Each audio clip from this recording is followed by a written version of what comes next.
موسمیات نے ملک کے بیشتر اضلاع میں بارشوں کی پیش گوئی کر دی ہے۔ محکمہ موسمیات کی جانب سے 28 فروری منگل سے جمعرات کے دوران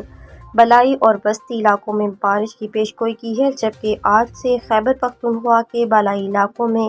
کہیں کہیں اور پوٹھوہار ریجن، گلگت بلتستان اور کشمیر میں بھی بارش کا امکان ہے۔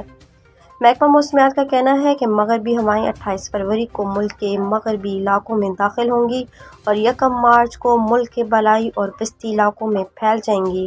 محکمہ موسمیات کے مطابق بالائی و وسطی علاقوں تیز ہوائوں کی گرج چمک کے ساتھ بارش کی توقع ہے اور اس دوران پہاڑوں پر برف باری کا بھی امکان ہے، جبکہ مری، گلیات، آزاد کشمیر اور گلگت بلتستان میں بارش اور برف باری کا امکان ہے اور خیبر پختونخوا کے پہاڑی علاقوں مری، گلیات بلتستان، کشمیر میں لینڈ سلائڈنگ کا خدشہ ہے، جس کے لیے متعلقہ اداروں کو الرٹ رہنے کی ہدایت کرتی ہے۔